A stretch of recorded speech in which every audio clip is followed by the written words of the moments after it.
Hello dear students, greetings from Konar classes. Today we are going to learn integration by partial fractions. Okay, so as you see in this board that there are different type of expression is given and it has been derived into different type of partial fractions. Before looking into all these things, let us understand what is the purpose of partial fractions and why it is so important to perform integration when there are polynomials which needs to be expressed in the partial fractions form. Polynomial means where there is a numerator polynomial and denominator polynomial. Okay, let us take one case something like this.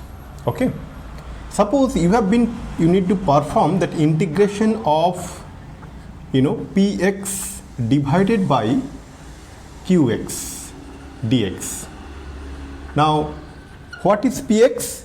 Px is a polynomial and qx is what? Qx is also a polynomial subject to the condition that qx should not be equal to 0, because if qx is equal to 0 then something by 0 doesn't make sense.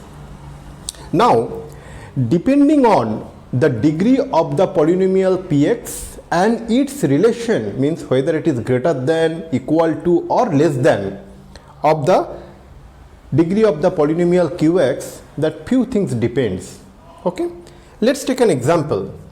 If degree of the polynomial px is less than the degree of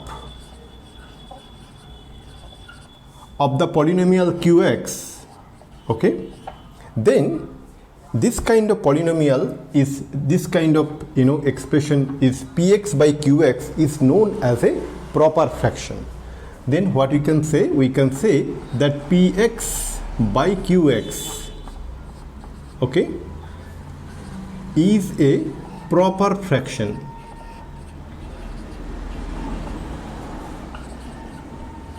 Okay, let me give you an example. Okay, that means what? For example, we have get, and this thing is that 2x plus 3 divided by x square minus 3x plus 2. Okay, so this expression, what you see, that numerator polynomial is a linear one, that means degree 1, and the denominator polynomial is a quadratic polynomial, that is of degree 2. So what we see, the degree of the numerator polynomial is less than that of the degree of the denominator polynomial. So we can say this is a proper fraction. If this kind of expression, when you are going to perform an integration, there is a specific rule, and that we are going to learn. Okay, now before learning that, let us understand what will happen if the degree of the polynomial px is greater than equal to the degree of the polynomial qx. Okay, so what you should do? So what I am saying is that the degree of the polynomial px, in fact I can write it in the bottom. Okay, if degree of the polynomial px is greater than equal to the degree of the polynomial qx, then we call that px by qx is an improper fraction. That implies what? That implies px by qx is an improper fraction.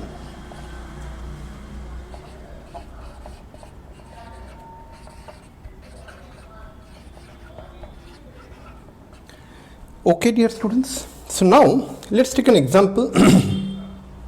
If I continue from here, so let's take an example of an improper fraction. That means what? Where the numerator polynomial should have a degree greater than equal to the denominator polynomial. That means what? It can have something like this, x square minus 3x plus 2 divided by, we get 2x plus 5. Now as you see, the numerator polynomial is of degree 2 and denominator polynomial is of degree 1. So this kind of representation, numerator by denominator, is known as improper fraction. Now whenever we get this kind of improper fraction, what we should do? We should do is that we should divide that x square minus 3x plus 2 by 2x plus 5. We should divide. Then what we will get? We will get a quotient and we will get a remainder. Correct or not? That means what? In this kind of situation, if you make that px divided by qx, okay, I repeat once more, dear students, when the degree of px is greater than equal to degree of qx, then what we will get? You will get one quadratic, one polynomial you will get, so one tx you will get, it's a polynomial, degree we should not discuss now, and then we get what is that? Then we get something called, you know, rx divided by qx.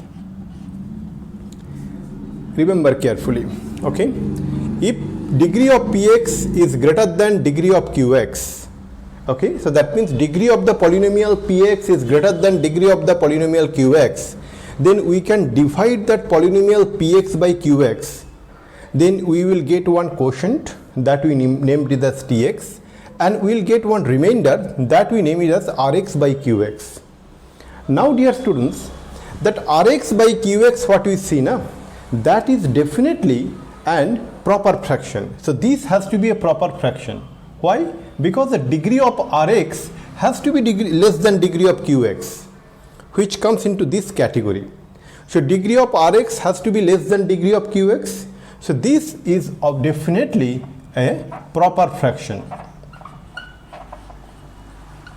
Proper fraction. Now dear students, if we need to perform integration of this kind of, you know, stuff, that means if you need to perform integration of this, then what you should do? Integration of px by qx dx should be equal to integration tx dx and integration of rx by qx dx. Correct or not? So now integration tx dx is very easy to do because it is a polynomial and you are making an integration, very simple. Then what we come is that what we reached here is that rx by qx is what? An proper fraction. So and here also what we see is that degree of px is less than degree of qx is a proper fraction. So the point comes here is that irrespective of whether the degree of px is greater than degree of qx or degree of px is equal to degree of qx or degree of px is less than degree of qx. Okay, so let me clarify once more. So what we understood is that whenever we get an integration of px by qx where the degree of px is greater than degree of qx, then what we should do? We should divide, we will get a quotient and we will get a remainder. Now if you look into this, remainder is in the form of rx by qx. It is a proper fraction. Now if degree of px is equal to degree of qx, then also you will be able to divide like this and you will get here one very quotient which will be very easy to integrate, and then we will get a proper fraction.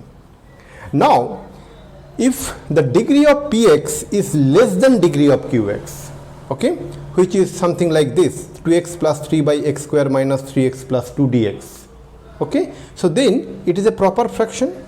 So we need to now discuss that how to perform integration for proper fractions, okay, and that is why there is some categories here. There are 5 major categories and we will see that how it is very easy to perform integration leveraging this, okay. That means the first one is that, dear students, is that if you look into it, the first one is that if you look that integration of px plus q divided by x minus a into x minus b, how to perform integration of this type, okay. So the first one is that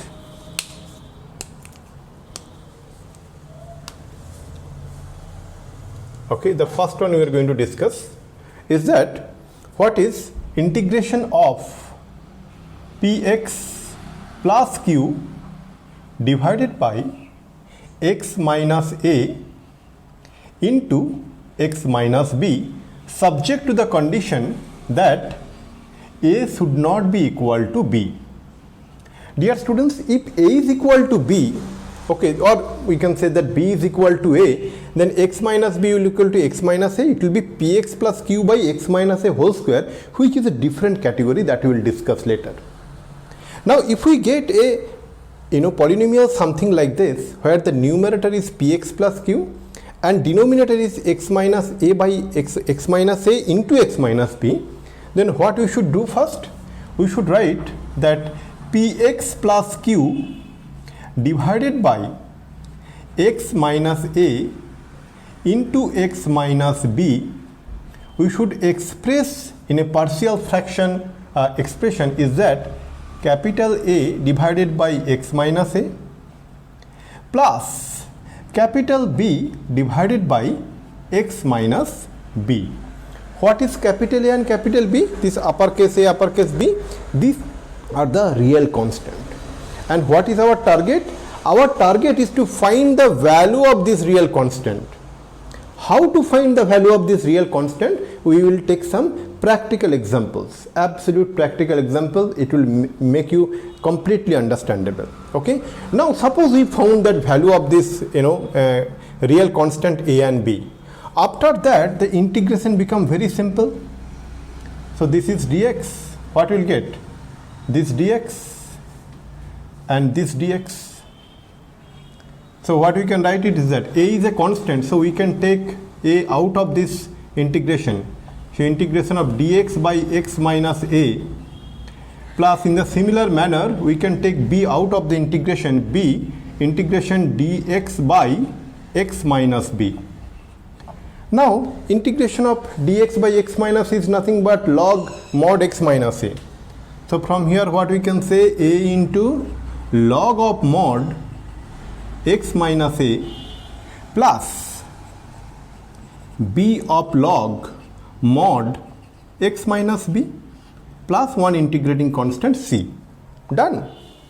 So the main point here is that, dear students, that how to find the value of a and b. And before that, always remember, whenever you get a polynomial expression something like this, where the degree of the numerator polynomial is in the form of px plus q, and the degree and the degree of the and the degree of the numerator polynomial is linear, and in the denominator we get it is a product of two linear fractions. That means what? X minus a, linear expressions, x minus a into x minus b. Then what we should do? We should write that px plus q by x minus a into x minus b as a by x minus a plus b by x minus b. Let us look into a very practical example, and that will help us to make our understanding absolute clear. Okay. So let me take an example here. Here only let me take an example. Let me take the example from my notebook. Okay. What is that? Suppose we have been given an integration to perform, that integration of dx by x plus 1 into x plus 2. So this integration we have been given. So what is the representation? Representation here is that 1 by x plus 1 into x plus 2. That we should write like what? We should write a by x plus 1 plus b by x plus 2. Correct, dear students? A by x plus 1 plus b by x plus 2.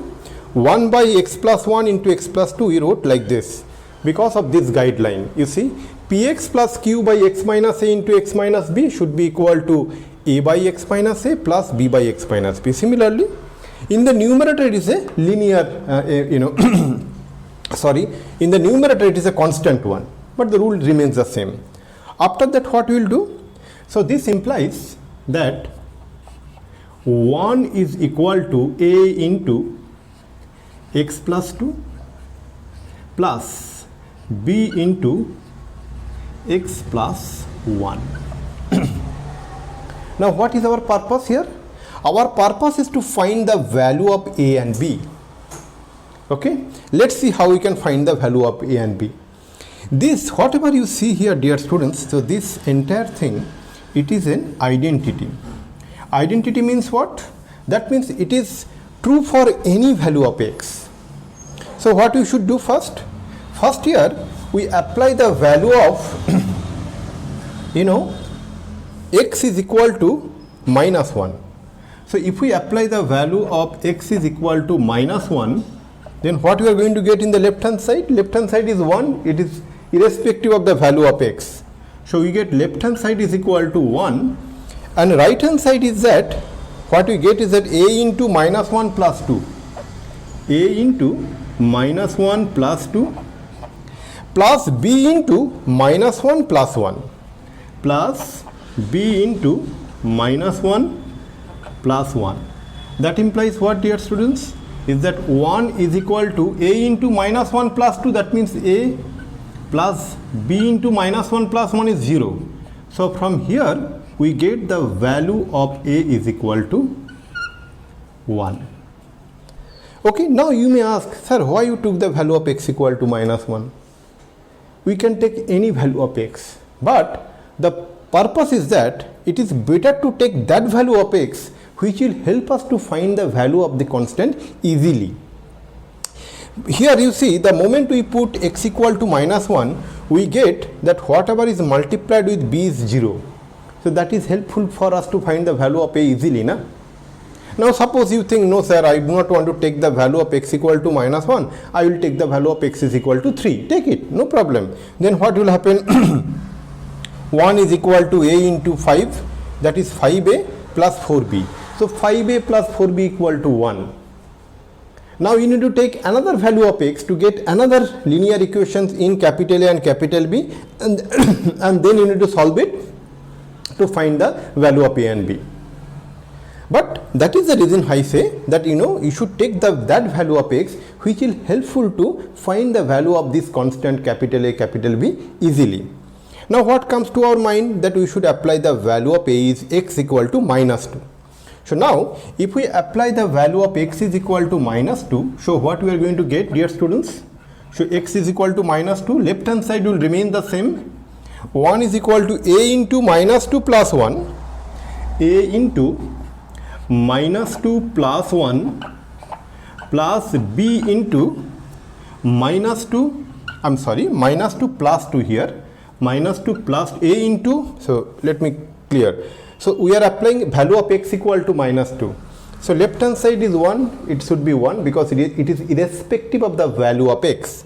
Right hand side it is a into value of x is minus 2, so a into minus 2 plus 2 plus b into minus 2 plus 1, b into minus 2 plus 1. So what we get here, dear students? So left hand side is 1, right hand side a into minus 2 plus 2 is 0, 0 plus b into minus 2 plus 1, that means minus b. So what we can write here is that, minus b. So from here what we get, the value of b is equal to minus 1. Correct, dear students?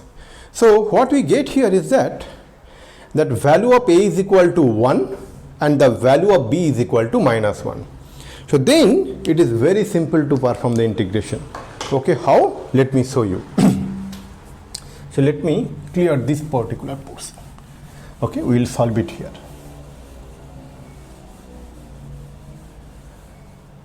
So what we get, dear students, here is that, so if you look into this particular one and come here, so we get 1 by x plus 1 into x plus 2 into x plus 2, that is equal to a by x plus 1. What is the value of a? Is 1.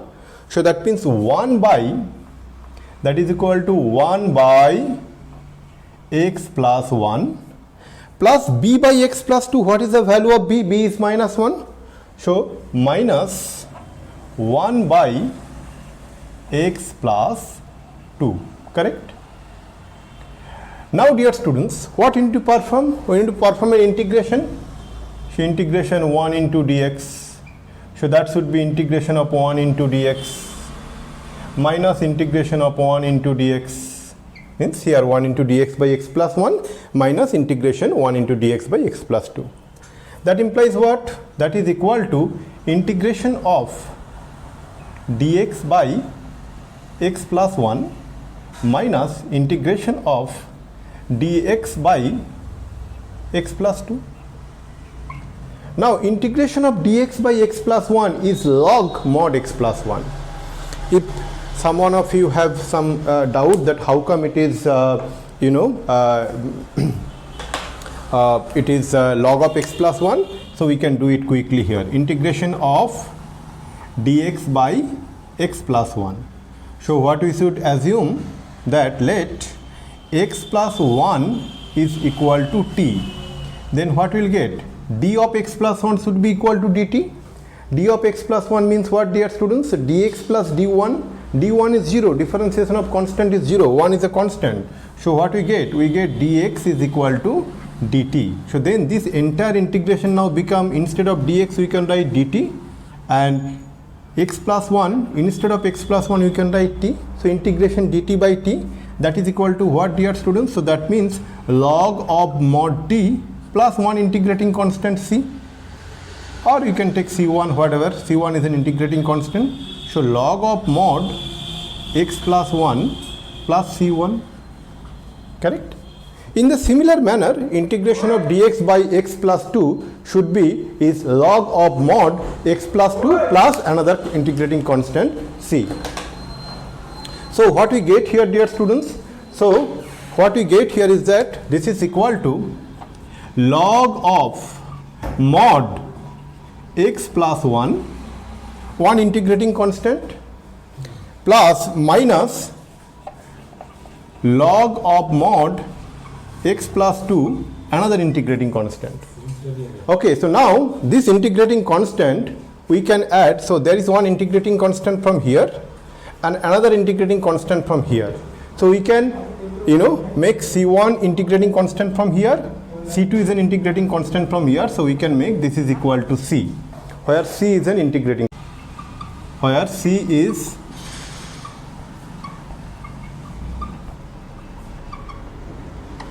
integrating, where c is integrating constant. Okay, so in that way we can find this kind of integration very easily, correct? Let's take another example. Okay, so one example if we take, and you will see that whatever the integration we get, which is in the form of a numerator is a polynomial, denominator is a polynomial, it will fall into any of these categories. Okay, so let's see one example.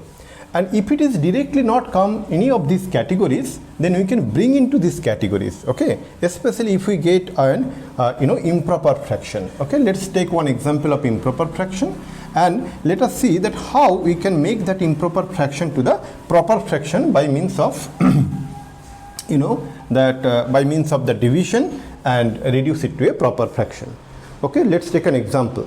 Okay, here the integration is that x square plus 1 by x square minus 5x plus 6 square plus 1 divided by x square minus 5x plus 6 dx. What we see here, dear students? Here we see that degree of the numerator polynomial is equal to the degree of the denominator polynomial. So what we should do? We should divide. We should divide the numerator polynomial by the denominator polynomial. And let's see what we are going to get. That if we divide, so it is x square minus 5x plus 6 and x square plus 1. So first it will be 1, then it is x square minus 5x plus 6, then minus plus. So what we'll get it here? We will get it here is that plus 5x and minus 6 plus 1 is minus 5. Okay, so what we get here, dear students, so this we can write it that integration of that x square plus 1 by x square minus 5x plus 6. So that you can write is that 1, okay, that is the quotient, plus 5x minus 5. So 5 into x minus 1 divided by x square minus 5x plus 6, this complete dx. Correct or not? Okay, now what we are going to do here is that, so this is equal to integration of dx plus, now 5 into x minus 1, so we can take 5 outside of this integration because it is a constant. So we get what? X minus 1 into dx divided by x square minus 5x plus 6. Now let's see whether you can make that x square minus 5x plus c in the 6 x square minus 5x plus 6 in the middle term factorization. So x square minus 5x plus 6 we can write is that x square minus 3x minus 2x plus 6. So that is equal to x into x minus 3 minus 2 into x minus 3. So that is equal to x minus 3 into x minus 2. Okay, so what we get it here, dear students? So this we get is integration of dx plus 5 into integration of x minus 1 dx divided by x minus 3 into x minus 2.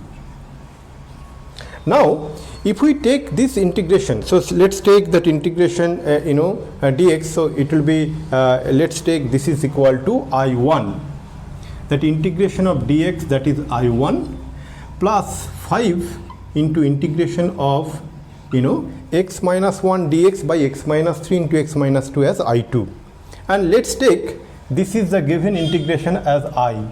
So what we get, dear students, that I, whose integration we need to find, I is equal to I1 plus 5I2, where I1 is this integration. This integration I1 is nothing but this one, okay, and the integration I2, if I mark in a different color, this integration I2 is nothing but this one. Okay, so this is the integration I2. So all we need to do is that to find the value of the integration I1 and I2. Let's see how we can find it out. Okay.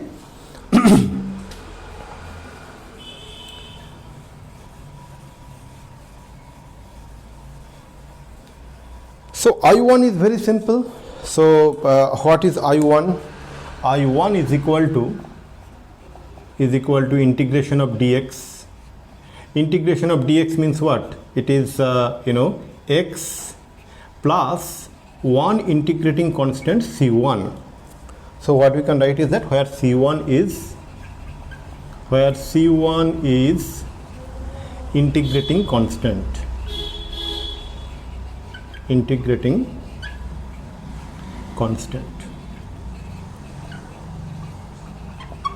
okay. So I1 we got the value of I1 as x plus 1 integrating constant c1. Fine. Now let's concentrate on finding the value of I2, that is integration integration of x minus 1 by x minus 3 into x minus 2.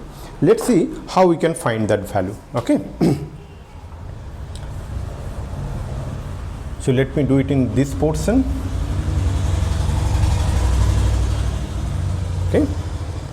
Understanding that step is important. Understanding the principle is important. If you see that whatever is given is that numerator polynomial and denominator polynomial have the same degree, that's why we divided, and we get one constant 1 and another polynomial, another expression in which the numerator polynomial is having lesser degree than that of the denominator polynomial. So now what we can write, that x minus 1 divided by x minus 3 into x minus 2. So this is into the first category, that is numerator polynomial is of degree 1 and denominator polynomial is a product of two linear factors, that is x minus a into x minus b, which in this case x minus 3 into x minus 2. So what we should write here? So according to the principle we should write a by x minus 3 plus b by x minus 2. Okay, so from here what you can write, dear students? So from here we can write, this implies x minus 1 is equal to a into x minus 2 plus b into x minus 3. Now what is our target? Our target is to find the value of capital A and capital B. These are the real constants. So our target is to find the value of capital A and capital B. There are two ways we can achieve that. The first one is that you can decide which one is simpler.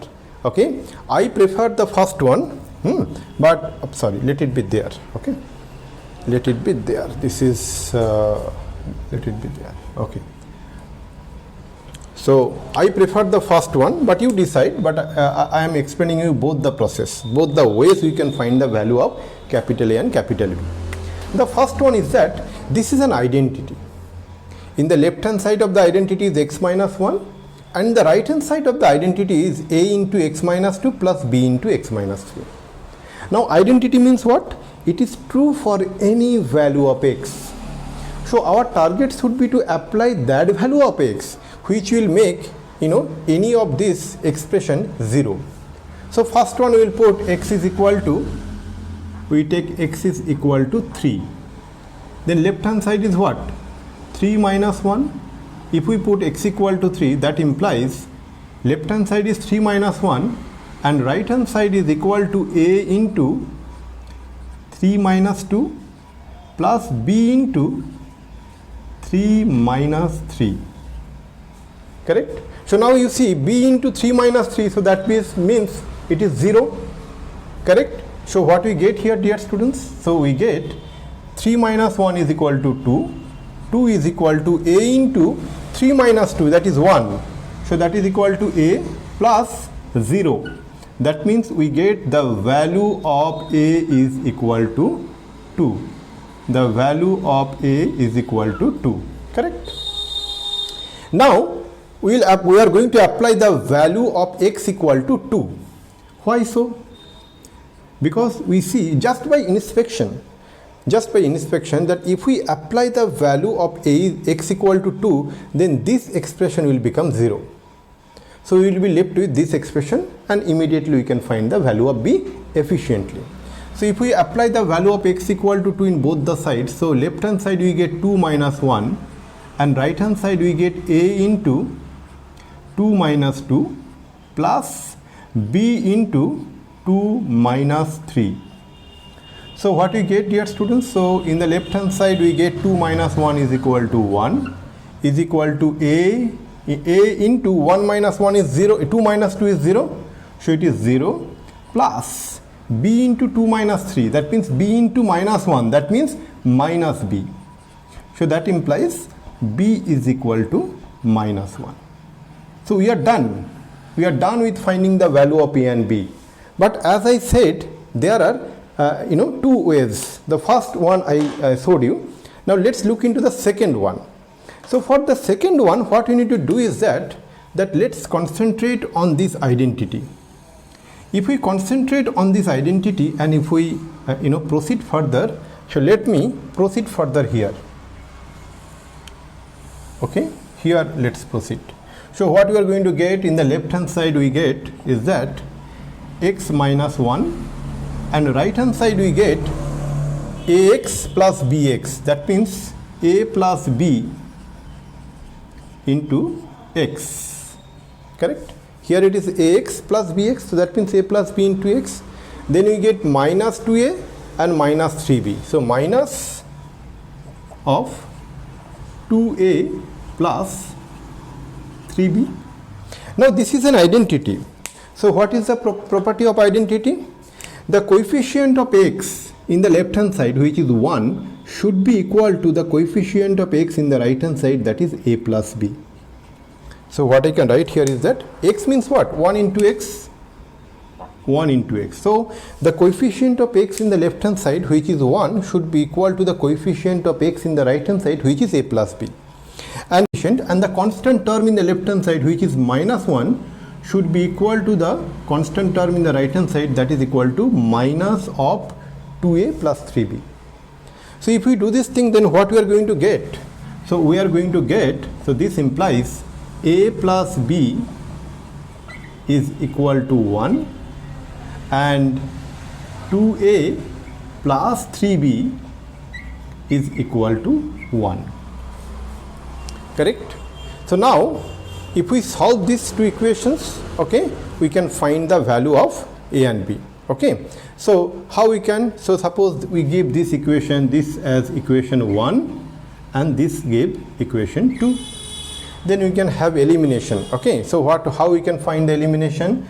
So the both sides of the equation 2 minus 2 into both sides of the equation 1, then what we are going to get, dear students, that 2a plus 3b, 2a plus 3b minus 2a minus 2b, because minus 2 is multiplied with a plus b, so minus 2a minus 2b, that is equal to, it is 1 minus 2.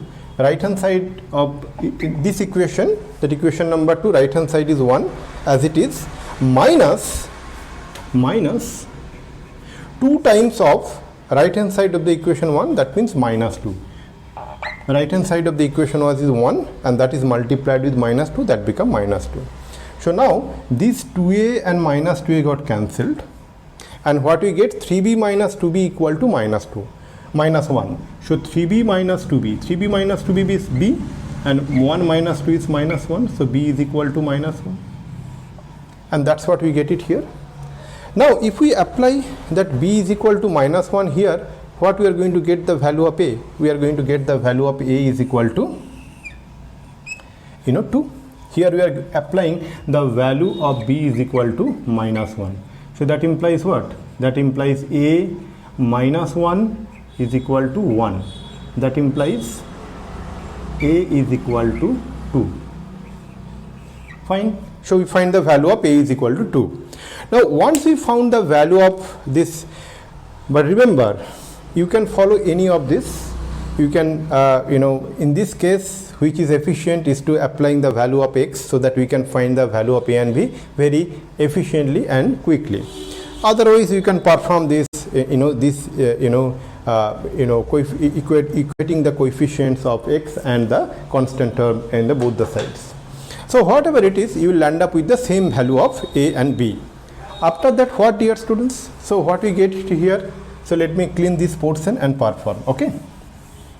So then what we are going to get it here is that, so we can express that x minus 1 divided by x minus 3 into x minus 2. So this implies x minus 1 divided by x minus 3 into x minus 2 is equal to, what is the value of a?